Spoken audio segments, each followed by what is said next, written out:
ඔයා කවදා හරි හිතලා තියෙනවද ඔයාගේ වාහනය තැන්නකදී පැයට කිලෝමීටර් 100ට 120ට හරිම ලේසියෙන් යනවා. හැබැයි කන්දක් හම්බුනාම ඇයි ඒ වේගයෙන්ම යන්න බැරි කියලා. එන්ජින් මේ පවර් එක අඩු හින්දායි එහෙම වෙන්නේ කියලා ගොඩක් අය හිතුවට ඇත්තම කතාව ඊට වඩා වෙනස්. මෙතනදී ප්‍රධානම චරිත දෙකක් ඉන්නවා. ඒ තමයි ටෝක් සහ හෝස් පවර්. අද අපි බලමු මේ දෙකේ වෙනස මොකක්ද සහ කන්දක් නගිනකොට ඔයාගේ වාහනයට ඇත්තකම ඕන කරන්නේ මොකක්ද කියලා සරලවම සිංහලෙන්. මම කෙවින් වැඩි කතා ඕන නැහැ අපි යමු අද වීඩියෝ එකට.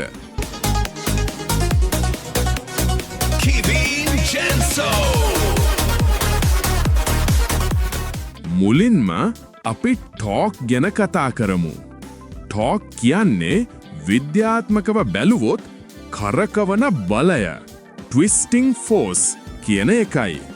හිතන්ද ඔයා තදවිච්ච බෝල්ට් එනයක් ස්පැනරයකින් බුරුල් කරනව කියලා. ඔයා ඒ ස්පැනරය කරකවන්න දෙන තෙරපුම තමයි ටෝක් එක. වාහනයකදී නම් පිස්ටන් යකින් ක්‍රෑන්ක් ෂාෆ්ට් එක කරකවන්න දෙන බලය තමයි ටෝක් එක විදිහට මනින්නේ. මේක මනින්නේ නිව්ටන් මීටර්ස් වලින්. වාහනයක් නිශ්චලව තියෙන තැනක ඉඳන් ඉස්සරහට අරන් යන්නත් බරක් ඇදගෙන යන්නත් ලොකු ටෝක් එකක් ඕනේ. සරලවම කිව්වොත් මේක වාහනයක තියෙන ඇදීමේ බලය. දැන් අපි බලමු හෝස් පවර් කියන්නේ මොකක්ද කියලා. මේක මුලින්ම හඳුන්වා දුන්නේ ජේම්ස් වොට් කියන විද්‍යාඥයා. ටෝක් එකෙන් කියන්නේ වැඩක් කරන්න තියෙන බලය නම් හෝස් පවර් එකෙන් කියන්නේ ඒ වැඩේ කොච්චර වේගයකින් කරනවද කියන එකයි.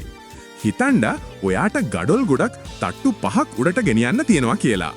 ඔයාට එකපාර ගඩොල් 50ක් උස්සන්න පුරුවන් නම් ඒක ඔයාගේ ටෝක් එක. හැබැයි ඔයා ඒ ගඩොල් 50 අරන් කොච්චර වේගයෙන් උඩට දුවනවද කියන එක තමයි ඔයාගේ හෝස් පවර් එක. වාහනයක උපරිම වේගය ටොප් ස්පීඩ් තීරණය කරන්නේ හෝස් පවර් මගින්. මේක මනින්නේ හෝස් පවර් හෝ කිලෝවොට්ස් වලින්. ඔයාලට මේක තවත් ලේසියෙන් තේරුම් ගන්න මම හොඳ උදාහරණයක් දෙන්නම්. ටෝක් කියන්නේ හිතන්න ලොකු බරක් උස්සන්න පුළුවන් මල්ලව පොර ක්‍රීඩකයෙක් වගේ කියලා. එයාට ලොකු හයියක් තියෙනවා බරක් අදින්න. හෝස් පවර් කියන්නේ හරිම වේගෙන් දුවන මලල ක්‍රීඩකයෙක් වගේ. එයාට බරක් අදින්න බැරි වුණාට හරිම වේගෙන් යන්න පුළුවන්. වාහනයක් කන්දක් නගිනකොට ගුරුත්වාකර්ෂණය නිසා වාහනය පස්සට අදිනවා. ඒ බර පරද්දලා ඉස්සරහට යන්න අපිට ඕනේ අර මල්ලව පොර ක්‍රීඩකයාගේ හයිය. ඒ කියන්නේ ටෝක් එක. අන්න ඒකයි ට්‍රක් රථ බස් රථවල හෝස් පවර් අඩු වුණත් ඒවායේ ටෝක් එක ගොඩක් වැඩි කරලා හදන්නේ. අපි හැමෝම දන්නවා ඩීසල් වාහනවලට කන්දු අදින්න ලොකු හයියක් තියෙනවා කියලා. ඒකට හේතුව තමයි ඩීසල් එන්ජින් නිර්මාණය වෙලා තියෙන්නේ අඩු RPM එකකදී වුණත් උපරිම ටෝක් එකක් දෙන්න පුළුවන් විදිහට. හැබැයි පෙට්‍රල් වාහනයකදී ලොකු ටෝක් එකක් ගන්න නම් අපිට එන්ජිමේ වේගය RPM ගොඩක් වැඩි කරන්න වෙනවා. ඔයාගේ වාහනය කන්දකදී ස්ට්‍රගල් කරනවා නම් ඔයා ගියර් එක අඩු කරන්නේ ඇයි? එතකොට රෝදවල වේගය අඩු වෙලා එන්ජිමේ RPM එක වැඩි වෙලා රෝදවලට ලැබෙන ටෝක් එක හෙවත් ඇදීමේ බලය වැඩි වෙනවා.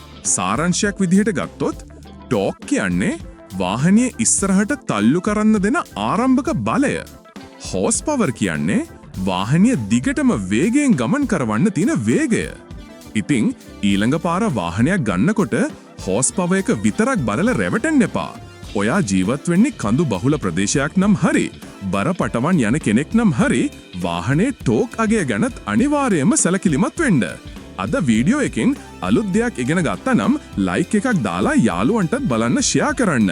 මේ වගේ සරලව තාක්ෂණය ගැන දැනගන්න කිවින් ජෙන්සෝ සබ්ස්ක්‍රයිබ් කරන්නත් අමතක කරන්න එපා. අපි ලබන සතියේත් මේ වගේම වැදගත් වීඩියෝ එකකින් හමු වෙමු. හැමෝටම සුබ දවසක්. Kevin Jenso.